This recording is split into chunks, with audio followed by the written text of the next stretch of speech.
a fateful day in 2008, the world changed forever. A white paper released, the content's so clever. Peer-to-peer cash to end government monopoly, subverting the system by ending the duopoly.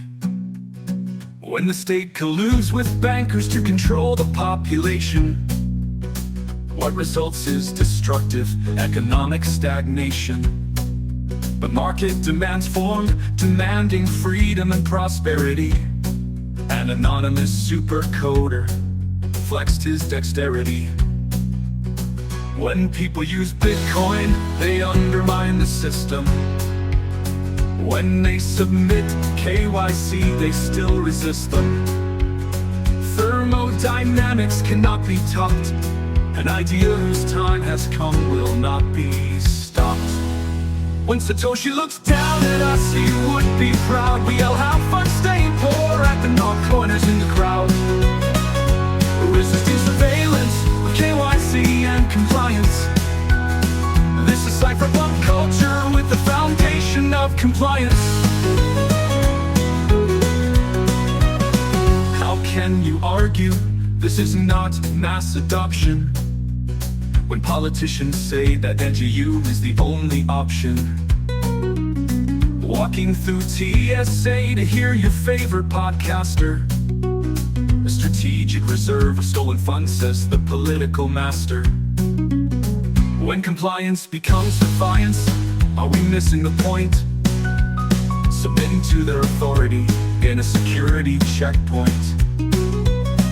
Satoshi envisioned PodConf controlling the narrative, or did he believe that defiance was an imperative? When people use Bitcoin, they undermine the system. When they submit KYC, they still resist them. Thermodynamics cannot be taught. An idea whose time has come will not be stopped. When Satoshi looks down at us, he would be proud. We all have fun staying poor at the dark corners in the crowd. Resisting surveillance with KYC and compliance. This is cypherpunk culture with the foundation of compliance.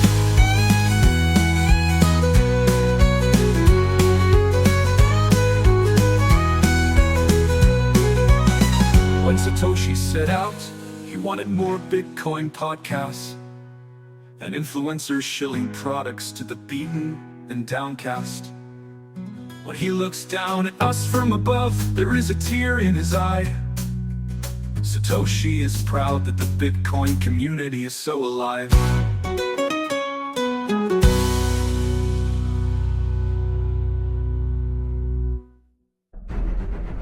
Are you willing to donate your body? Sign the waiver! Got a problem with authority? Sign the waiver! Could you stop a Muay Thai leg kick? Sign the waiver! Are you afraid of the sovereign man? Then prove it. Sign the waiver. Sign the waiver and bring everything you've got to the Bitcoin Fight Club. No more memes, no more shit talking, no more LARPs. Just two plebs facing off in the octagon with everything on the line. Do you have what it takes? Then sign the waiver and bring your ass to the next Bitcoin conference. Tell them Triple Elite Memes sent you.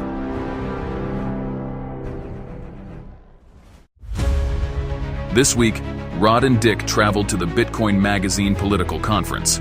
It was a watershed moment, as politicians said more nice things about Bitcoin than ever before, and the plebs had to travel through TSA in order to hear them live in person. While we did not get the price pump we were promised, we did get an all-time high of spooks in attendance. But while PodConf was working to control the narrative, the intellectual Silk Road was working in the shadows. Already since the conference, we have seen major PodConf defections as individuals see the merits of a decentralized marketplace for ideas. Individuals are throwing away their vapes in exchange for smoking cigarettes, as well as throwing away compliance in favor of defiance. This is the Bugle Weekly, the most important podcast in Bitcoin. You are listening to the Bugle Weekly, the most thermodynamically sound podcast in the game. Here are your hosts, Rod Palmer and Dick Greaser. All right, everybody, welcome to the Bugle Weekly. We just got back from the Bitcoin Magazine conference, and there's definitely a lot to unpack. It was a very interesting week, to say the least. But how you doing today, Rob? Doing great. A little bit tired from traveling, but it was nice. It's nice to see some of you and smoke non-KYC cigarettes and have non-KYC transactions. Is everything I looked up to or was looking forward to? I have to report. I did meet Ms. Hoddle 420. And she catfished me. She definitely had a misleading avatar. She kind of looked like Nancy Grace. I was about to say, I think it was Nancy Grace, from the old television show host, like the Bill O'Reilly of night shows. It was terrible. Really disappointed. That one really hurt. Yeah, it's a bummer. I guess the only consolation to that was that she at least was a woman. And so you weren't entirely being misled. No, I'm still hooked up with Nancy Grace, at the conference. But I'm not proud of it, and we've gone our separate ways. Well, hopefully she still boosts the show. But that's Yeah, that'd be great. And if you know, maybe somebody, one of our listeners is into Nancy Grace, then, you guys can meet on Fountain like we did. So, Mr. C.D. Brown, if you're listening to this, you can get Rod's sloppy seconds. Have at it. But what else happened at the conference? Anything interesting? Anything controversial? Do you have a take on it? I mean, it was a wild one for me. I even heard from a guy, I won't say his name, but apparently Terrence Yang was at the conference and he got caught on TikTok offering a stranger an urinal in the bathroom at the conference. Wow. That's pretty unexpected. So it sounds like he's been pretty much living a lie. I think so. I think he was, they were carrying him out with the Secret Service, basically threw him out of the conference for trying to trade in on registered security, an ordinal in the bathroom, trying to make a trade with somebody who was, they didn't want to trade in the bathroom. Let's put it that way. So, I mean, do you think Predator was involved with uncovering that, or what? I don't know. That's a good question. That's something to look into, because either somebody just got it on, happened to catch it on camera, but I don't know. They'd have to really. It's kind of a strange thing to have your camera on, recording people in the bathroom, in a public bathroom. So, if somebody was recording it, it must have been some sort of operation. I know that Terrence wasn't the only one to get kicked out of the conference. According to my sources, Dennis Porter was also kicked out of the conference. But it seemed like the reason why is because they got orders from Kamala or somebody high up in the organization to essentially prevent him from being around all the politicians that were there. Even like that was their main concern. Right. It's like a bartender. If you've had, you're there to drink, but if you've had too much to drink and it could be a problem, they cut you off. And that's what David and the Bitcoin Magazine team had to do to the speakers. It's like they were so orange pilled. The politicians were so orange pilled. Donald Trump was so orange pilled that they didn't want them to overdose. So it's kind of concerning to have the Secret Service meddling in who can attend the Bitcoin conference. It seems like they're, applying their own spam filters as they see fit. And it's almost, I kind of wonder if it's a constitutional issue. Right. Why are they trying to censor Dennis Porter? It's not, Dennis Porter made it in. And if you make it in to get a ticket, you've satisfied all the requirements. to just arbitrarily be censored and kicked out. What crime has he committed? What protocol violation warrants the transaction being rejected? I don't know. I just, the U.S. federal government and all the arbitrary decisions, like they just make up rules to enforce. Like, no, you can't attend the conference or be close to these presidential candidates because you're too good at orange pilling them. I mean, I really don't know what's going to be next, but it seems like they, overreach it. It's just another example of compliance. And I mean, I do have to say, so like one of the big things.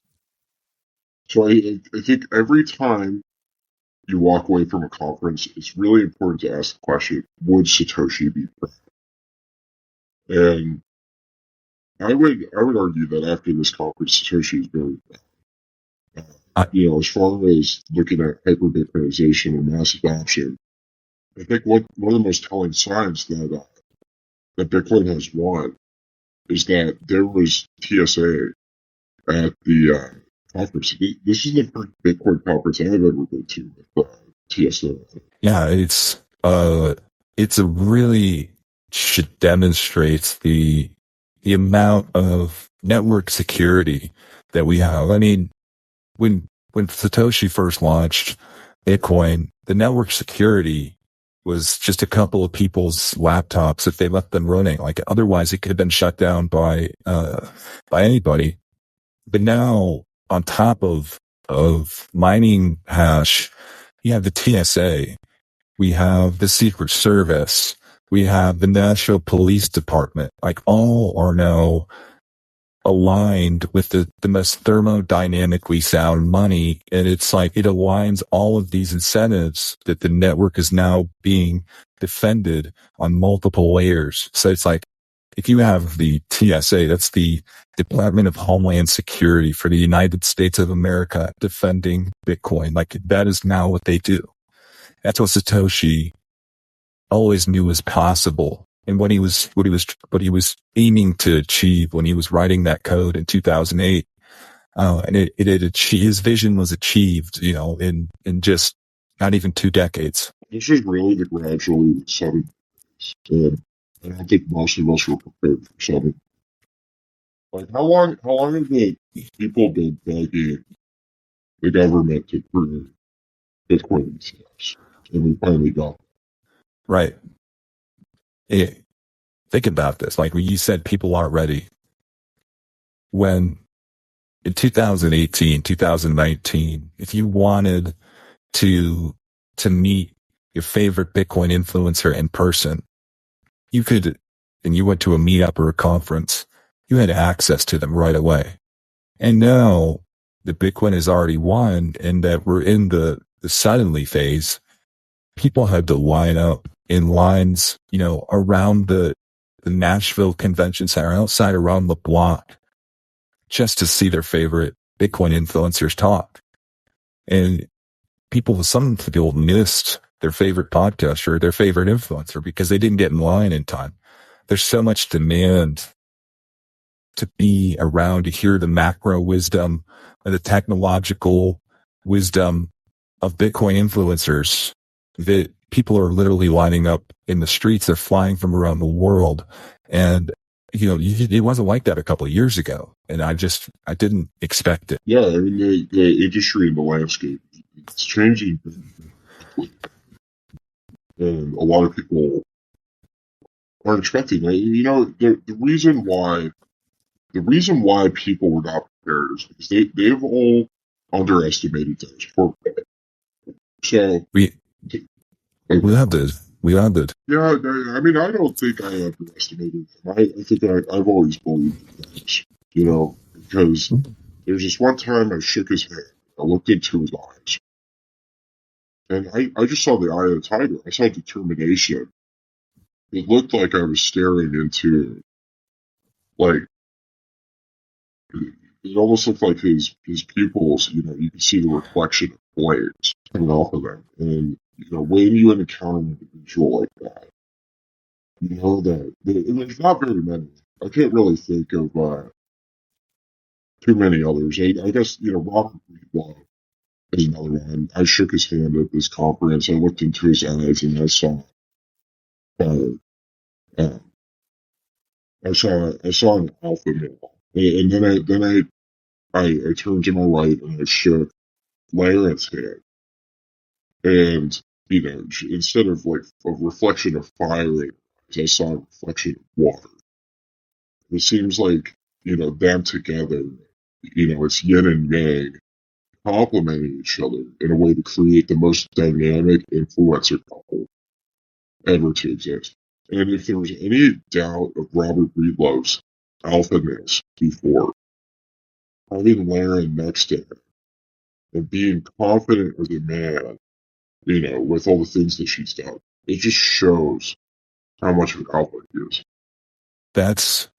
Those are great examples, because Robert Breedlove is the perfect example of the alpha male. And Dennis Porter, just as importantly, is the alpha of orange pilling. Like, there is no Bitcoiner yet that we know of to exist. Not even Andreas Antonopoulos is as good as at orange pilling as Dennis. He is the top of the hierarchy.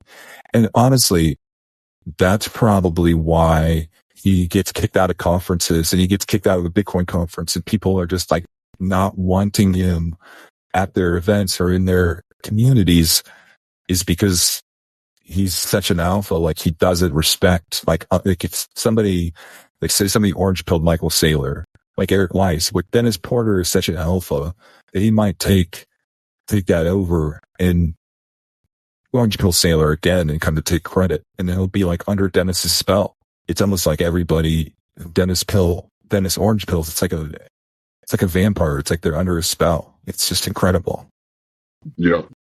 And I think people, really, they don't give him enough credit for how much skill it takes to be an orange pillar like him. And there are many that try, and most of them become orange shells. But imagine being a guy that when you go on stage and you talk about Bitcoin, these normie women look up to you and they say, wow, I want to be with that man. Like AOC, for example.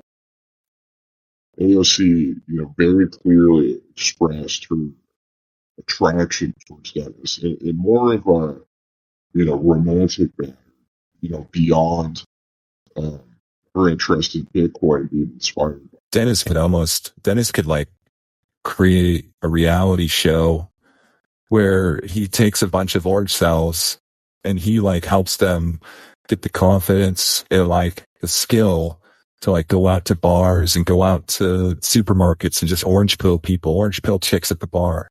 And just teach him the techniques that he uses. I think it'd be really uplifting to see a show like that. Yeah, I could see Dennis being once we reach hyper Bitcoinization, he could replace Dr. Phil. Wow, yeah. He could replace Dr. Phil. He could even replace Oprah. He's that good. Yeah. Well, I think, looking at this week, Satoshi would have been. Yeah. Here's an update that I have off the conferences coming reported. So while a non-compliant politician was attempting to convince a bunch of compliant people how he would protect them from a non-compliant government, I think they probably did a mediocre job. But while that was going on, I was talking to Ronan Dozier guys. Okay. Yeah, and I just wanted to say, I think, what's going on with Samurai right now is really important because, what we're witnessing is exactly, this issue of non-compliant governments prosecuting compliant developers. And it's a very scary thing. And I think it's important that we fight it. So I've dedicated 10% of the founders to the fund essentially representing Samurai for the decade. I just thought that was important to mention. Yeah, it's just another value for value transaction. So if you think that what they do, or whether you use their product or not, just what they stand for and what they're kind of, although they didn't necessarily choose it, some people, there's some people on Bitcoin Twitter who might say that they got what they were asking for. But so whether they chose it or not, they've decided to be the face of the fight against statists, for the, right to just write code and to process information and to, help people spend their money privately. They're the front of they're the tip of the spear. So if you feel like that's adding value to your life, you can boost them some stats as well. Yeah. I mean, 10% of our boost will go over there, but yeah, I would say definitely go boost them directly, and I'll have the defense fund site. I don't have it right now. Right. But it's instead of looking up that address, you can just boost us and 10% of it will go to them. So just boost us more than you normally would. I totally just missed what you said because my internet cut out. Yeah, I just said, we'll get that address, but instead of looking that up, you can just boost us more because 10% of ours is going to there. So just triple or quadruple the boost amount that you normally give us, and that will help the debts out. Yeah. I mean, either way, we're going to be incentivized, right? And I think this is important to understand. So, like, whether I know our listeners, we throughout the show, we've kind of bounced back and forth between whether we're compliant or we're on the non-compliant strain. The individuals that say that Samurai got what they deserve, like that's podcast. Like, those are the types of individuals that are completely co-opted by the cabal, the podcast conference industrial complex. And, that's like the type of stuff that we're trying to fight back against, at your people, intellectual filtering is, trying to put, and I think, just to kind of get down to, like, really the mechanics of why, that is important, for the listener to understand is because whether you're compliant or not, and you made the calculation on, what you think is best for you, or, everybody kind of falls on, just all over the spectrum. I don't care. The reality is that we're watching compliant people get prosecuted by a non-compliant government. And so that kind of signals that whether you comply or not, you're not safe. And so I would hope that, we ended up in prison, for, compliance or maybe not compliance, whether it's moral or not, or, a lot of other people in this industry ended up in prison, especially, if they weren't directly hurting anybody bad. Individuals, put aside their differences and wrap around them and support them as well, because they're kind of getting hung out to dry, dealing with the spooks. It's just, it's a shame. Like, look what's going on with Ross Ulbricht right now. Like, there's a potential that he's going to get out because so many people dedicated so much effort. And we just want to make sure, like we need to be on the offensive, and it's very clear. There's a very clear problem, which is that the CIA and the FBI, and the NSA, they're all participating in money laundering themselves, and we need to KYC that. There needs to be mutual KYC. If you're going to KYC and go through TSA, go see, your Bitcoin favorite influencer fee, then we should be KYCing the spooks. Exactly. Journalist, independent journalist Predator, he's kind of got it right when he sends all of these violations. He emails. He has Gary Gensler's private email and his private cell phone number, and he texts him and he sends him every single shitcoin, illegal security being traded, insider trading that happens. And he emails that directly to Gary. He gets frustrated on the timeline. He defends Gary Gensler, and Flutter, like today, was putting out, a viral post in defense of SEC chairman Gary Gensler, and lauding him for suing the shitcoins and holding the shitcoiners accountable. But the problem is these people, they really just want to comply, and they're trying so hard to be compliant, and that's their choice. But the non-compliant government doesn't give them regulatory clarity.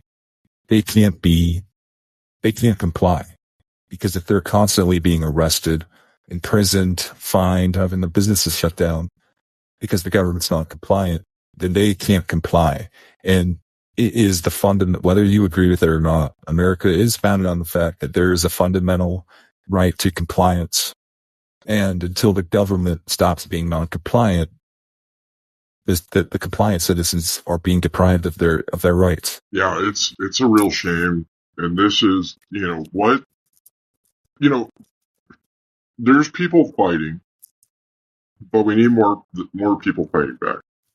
And, Right. People aren't retarded. They just have bad information. When you're all the news you're reading is coming directly from the CIA, from the chief of non-compliance, the chief offender.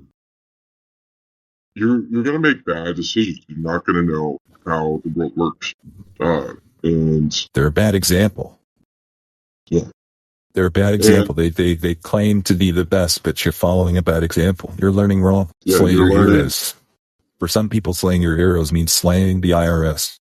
For Planeter, slaying his hero is Gary Gensler. He needs to slay his hero. Yeah, I want to talk about Predator here, here in a second, because you put out a great story about him today. But I just wanted to also add on, and before we go there, and say that this is why the intellectual Silk Road is so important, because it's not enough to just criticize Podcom. What you have to do is you have to come along with a better product, and I think that with the intellectual Silk Road, we really have a competing network of people to actually compete with Podcom. But it's really up to the listeners too. Yeah, I mean, that's to you build a competing network and a competing layer 2. Yeah, like an encashment. That you just like kind of philosophically, like if somebody wants to create something better than Lightning Network, a new layer 2, well, that's what everybody's trying to do. And Lightning is not the best in the world. It's not the solution to scaling, but it's still the best layer 2 until maybe an eCashMint replaces it. But PodConf is also a layer 2.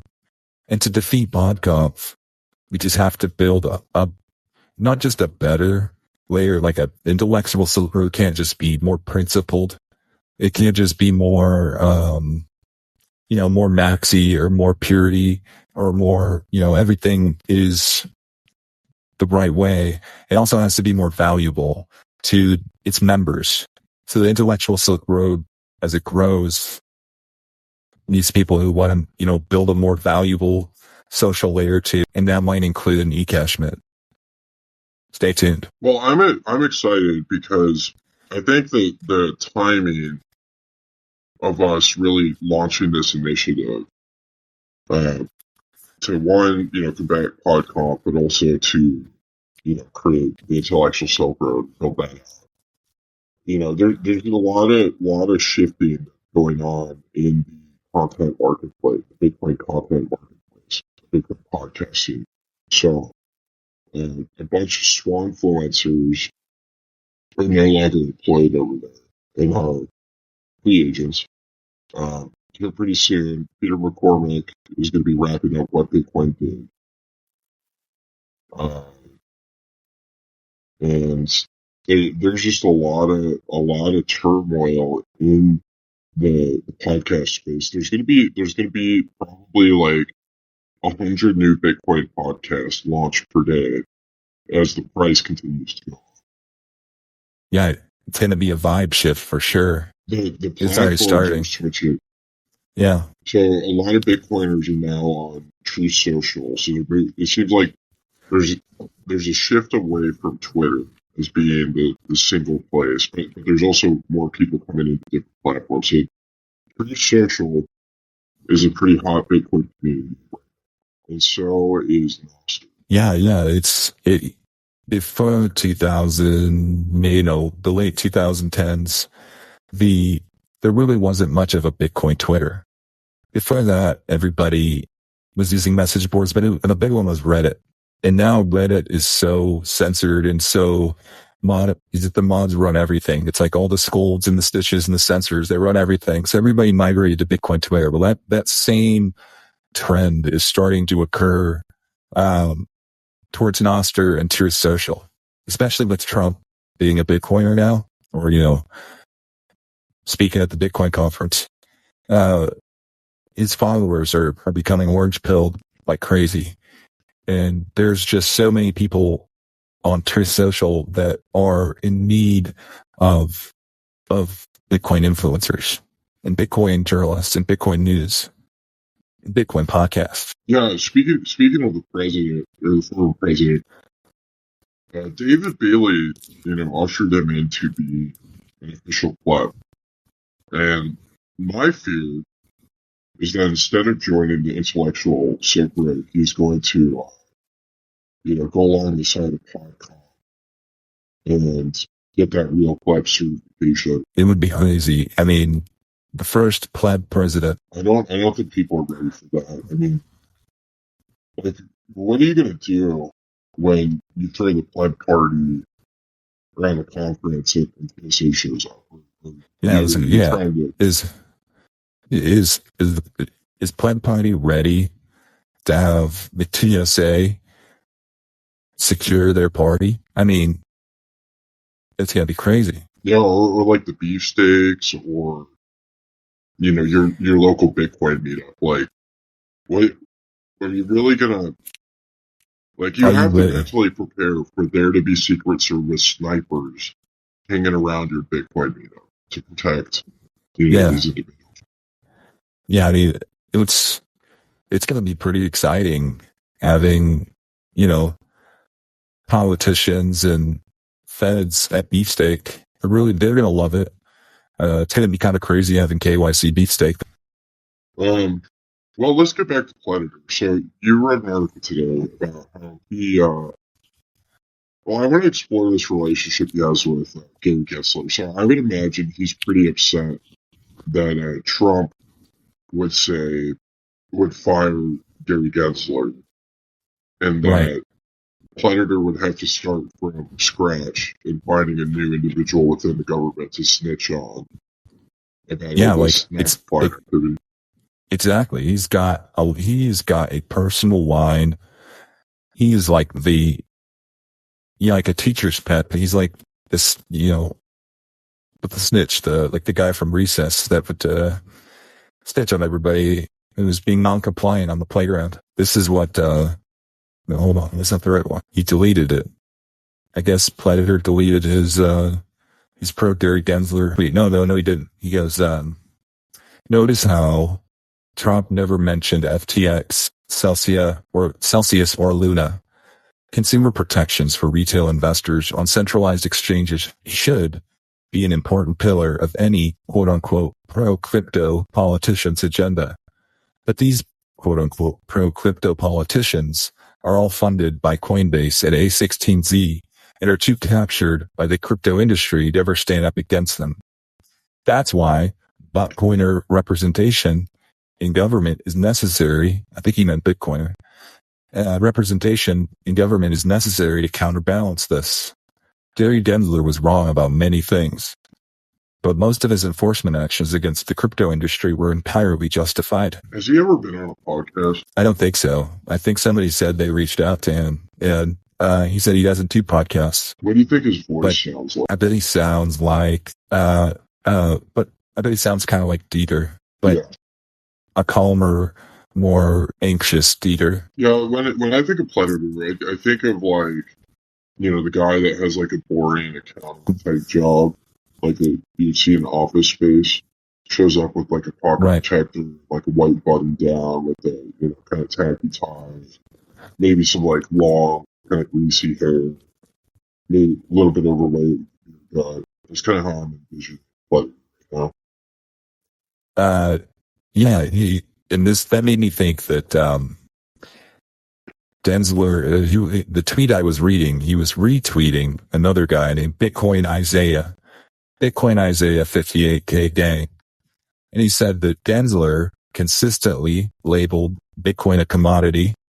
He approved the Bitcoin ETFs. He sued Ripple. He sued Hex and Richard Hart. He went after the Ethereum Foundation and he fought against the spot Ethereum ETFs. So Bitcoin Isaiah asks, what exactly is wrong with this guy and why are so many Bitcoiners applauding his being fired by Trump? And it made me think, if Predator were to change his lifestyle a little bit and maybe start training and come to the Bitcoin Fight Club and get in the ring and fight like somebody like a meme gang person, like from Triple Elite Memes, I think it would make him less anxious. And I think he's just a very anxious guy. And I think that just manifests itself in really, really making your hero, Gary Gensler, and, just waking up every day and hoping that Gary Gensler read your text or your email and sued another shitcoin that you promoted because you're so anxious that these shitcoins are going to somehow hurt Bitcoin or affect Bitcoin. And I think if he got in there and took a punch to the face and learned how to handle that, he would get over that anxiety. And then he would ultimately be able to slay his hero, which is Gary Gensler. Some people needed to slay their hero, Michael Saylor, and he has to slay his, who's Gary Gensler. Yeah. And I mean, I think, the process of, working out and maybe looking at your life choices too, as far as like your day job and the work you're doing. Right. Choosing something that you're passionate about, feeling, was he on the list of individuals that you published for that camp earlier? Yeah, I think that, let me read that real quick. Yeah, there is a new opportunity, being provided by Robert Breedlove, and it is, the Art of Alpha retreat. And that is in a small town in Mexico in September. And it's a retreat with a select group of men who share the goals of improving mind, body, and soul. Robert says, join me along the Pacific coast of Mexico at a retreat center designed for training and recalibrating the nervous system as we dive deep into learning new skills and facilitate high-value discussions. And I would add to that, learn how to be a more thermodynamically sound male. But I think that, I think in the spirit of influencers that we should make that a reality show.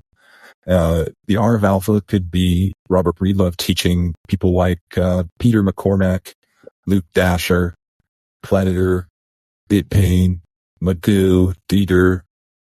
He would teach them how to be alpha males. And I think it would be beneficial there'd be a lot of us who would really value learning from that and being able to watch that journey as these guys become alpha males and become a little tougher and stop being so, afraid. I agree. I mean, I think it's great. And Robert Breedlove is just doing such, there's so many individuals in the Bitcoin podcast community that are really teaching men how to be alphas. Right. Snetsky he's got a good book, The Bushido of Bitcoin. That's another resource. I haven't read it yet. It's on my list of ones to read. But part of me really questions whether or not you can really live out the Bushido of Bitcoin if you don't live in Japan. And I don't think lives in Japan. That's probably fair. That's that's just kind of like trying to be like a white lady teaching yoga. It's not the real Yoda. That's the influencer Yoda. Yeah. agree with that wholeheartedly. I mean, I'm pretty sure there's like entire yoga centers that are just filled with entirely white people. And it's funny because they tend to be the people that go after people for cultural appropriation, right? Right. Right. They're like, oh, I went to India and I took some selfies with, these weird, random people on the side of the street in Mumbai, and I watched the movie Slumdog Millionaire, so I can relate. So I like how street cred, right? Like the person that says, oh, you know, I understand what you're feeling because I'm black, but I don't Right. really think it. It's like a wigger, like a white guy who thinks he's black, and he's like J-Rock from Trailer Park Boys. It's like that's cultural appropriation. It's like, oh, just because I, watched some YouTube videos about samurais and I played Assassin's Creed, like I know what it means to be a samurai. It's like, I don't know, maybe. Well, yeah. I mean, maybe if you play Assassin's Creed, you watch videos about samurai, and you were using Samurai Wallet prior to the Yeah. non-compliant Fed shutting it down, and then you read the Bushido Bitcoin. Maybe then you could have the title of Samurai. But you got to spell it like Samurai Wallet. It's a different kind of samurai. Yeah, it's a cypherpunks. Right. A cypherpunk samurai. Yeah, they got F-16s and AK-47s. So, a samurai, really, it's kind of a shitcoin. You can just have some stupid hillbilly and he'll just kill you with his M16. But we need samurais, digital samurais, cypherpunk samurais, because we're trying to defeat the non-compliant government. And we need a samurai code to show them the discipline of compliance to a code is actually how you become stronger. Well, let's see. Do we have any other thoughts on that? One of the last topics I want to say before we go over the topics is I think I found a pretty promising candidate for the producer spot. Yes, we do. Honestly, did not expect to run into her in Nashville at the conference, but we did. And didn't know she was a Bitcoiner, didn't know she had the conviction of wanting to see Ross Ulbricht be freed. But yeah, I mean, she sounds like she's blonde. Really good candidate. We're really excited about her. Yeah, we're going through the interviewing process. She might not meet all of the requirements. I don't think she does have a white Jeep, but that's something we plan on fixing. I do want to report the non-KYC cigarette sales were absolutely amazing. Absolutely amazing. Plebs all over the place, were running to me. I've sold out immediately. And I started having to, refer people to other vendors like Shadrach. But yeah, it was a great time. Got to meet a lot of our listeners and hang out with them. Went to the Bitcoin Fight Club. Can't talk about the Bitcoin Fight Club, but it was a great time. Was very impressed with the overall event, and I just think Satoshi would have been proud. So hats off to the Bitcoin Magazine. I also wanted to thank them, for giving us a press pass and just supporting us in that way as far as letting us be on the ground, reporting the news. Yeah, I wanted to say I enjoyed it. Bitcoin Fight Club was great. I'm really glad we got to go to that. I'm really glad for all the people that we met, and same goes for also wanting to thank Bitcoin Magazine. It was did a really good job of accommodating what they had to get the type of people that they wanted to get there. But they did try to do a good job of making the rest of the place free speech and free to be a little non-compliant as possible. Yeah, they did a good job of accomplishing that. Well, I would actually say we did horrible. I mean, we didn't lost smoking. What the fuck, guys? Like, how can you call yourself a Bitcoin friendly company and like say that you promote freedom and not allow smoking. Like, that's like my biggest thing. My biggest one. Well, I've got a few criticisms. But that's the only one I'll say. But yeah, other than that, thank you. Appreciate it. You know, to their credit, they did learn from their mistake of not allowing smoking. So next year, the Bitcoin conference is in Vegas, where you can smoke inside everywhere. So at least they're doing that. Yeah, that.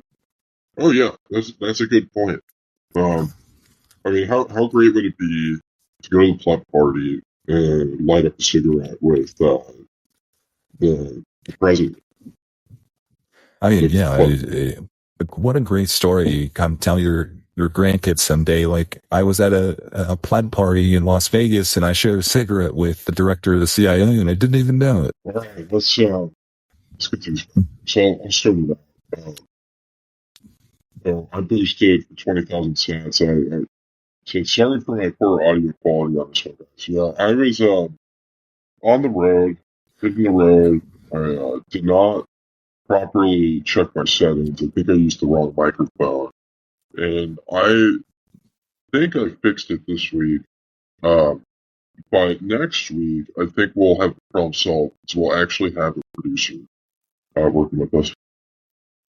And then Claire Gia Sophia replied and said, I, as one of the non-American, this was so. Yeah, that's tough.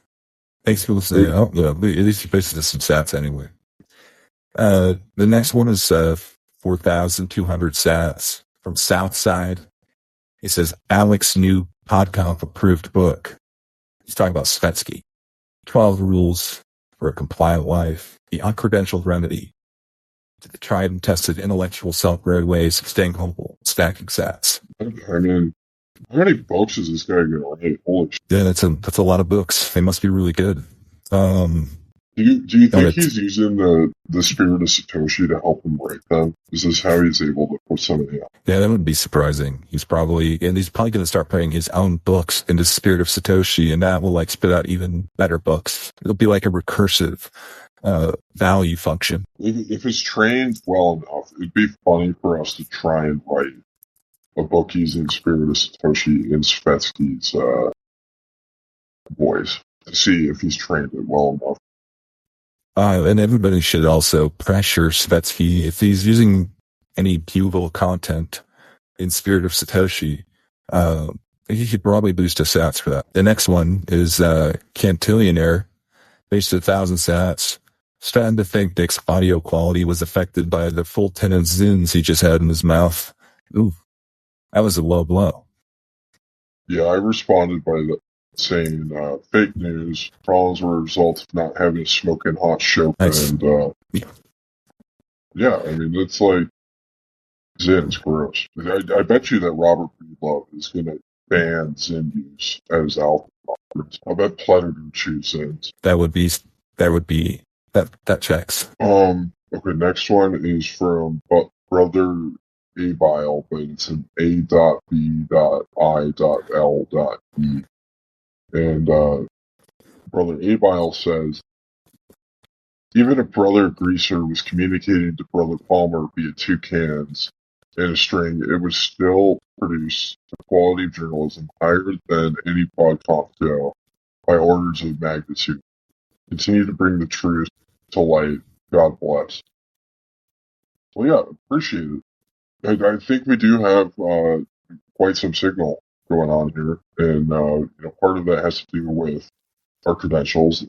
Another part of it has to do with how many cigarettes we smoke, and I think a big part of it has to do with we're avoiding the PodConf ecosystem as a revenue.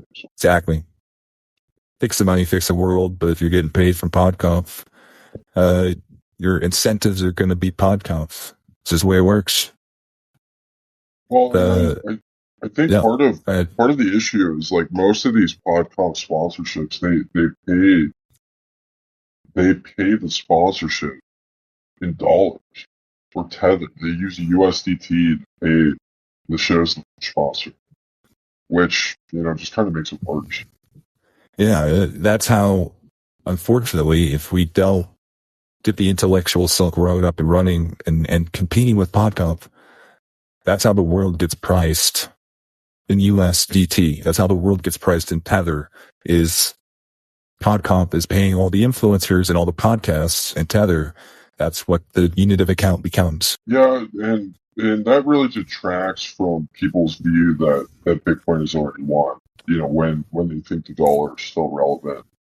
You know, And from it's- the use of Tether. Yeah. Right, and that it does not produce a thermodynamically sound podcast. It doesn't produce thermodynamically sound journalism. And that's what we're providing. It's thermodynamically sound journalism. It's not funded or influenced by fiat. Yeah.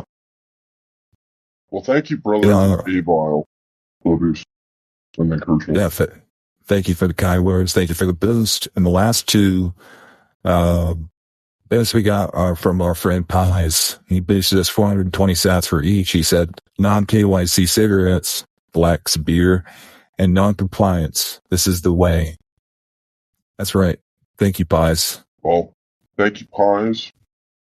It is the way. I mean, we had a great time being non-compliant, selling cigarettes to the plebs, getting out there, engaging with the intellectual Silk Road, many great conversations, and we hope to do it again. Yeah, it was a really weekend.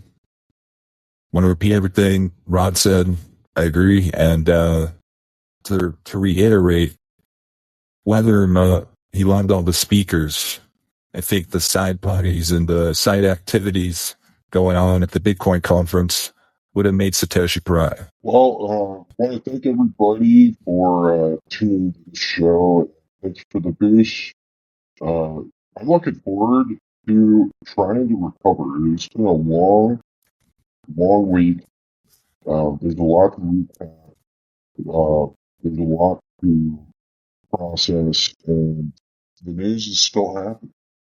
Even as we're tired and trying to recover, so there's news to be covered. And we got the credentials to cover it. Yeah, you got any final thoughts before we wrap this up? Nah, that's it. We're gonna try to rest, and hopefully we'll boost us, and we'll see you next week. We want to thank you for listening to this week's episode of the Bugle Weekly.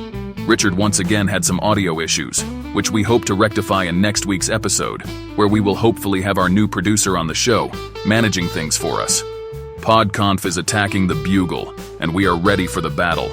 We will not be intimidated by bullies. They are looking to get us kicked off of Fountain, but we have faith in the leadership over there, that they will not deplatform the intellectual Silk Road.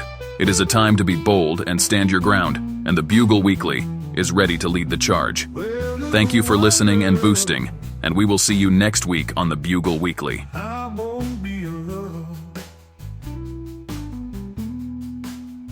Well, to the one-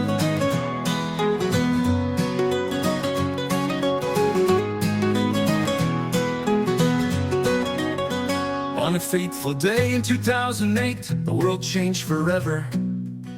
A white paper released, the content's so clever. Peer-to-peer cash to end government monopoly, subverting the system by ending the duopoly. When the state colludes with bankers to control the population, what results is destructive economic stagnation. But market demands formed, demanding freedom and prosperity. An anonymous supercoder flexed his dexterity. When people use Bitcoin, they undermine the system. When they submit KYC, they still resist them. Thermodynamics cannot be taught. An idea whose time has come will not be stopped. When Satoshi looks down at us, he would be proud. We all have fun staying poor at the north corners in the crowd. Resisting surveillance with KYC and compliance. This is cypherpunk culture with the foundation of compliance. How can you argue?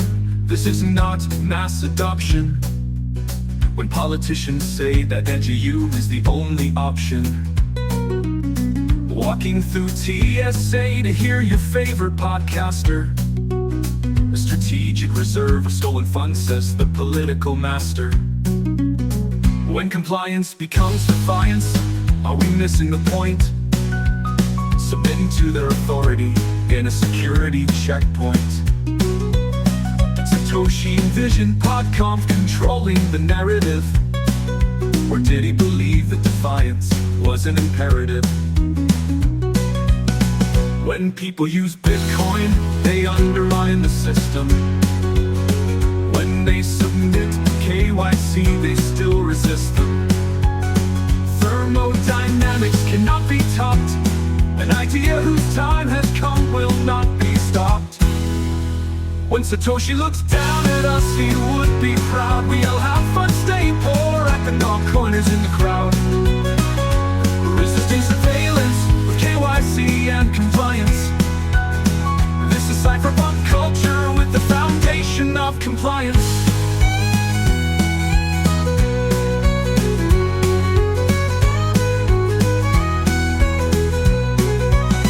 When Satoshi set out, he wanted more Bitcoin podcasts and influencers shilling products to the beaten and downcast.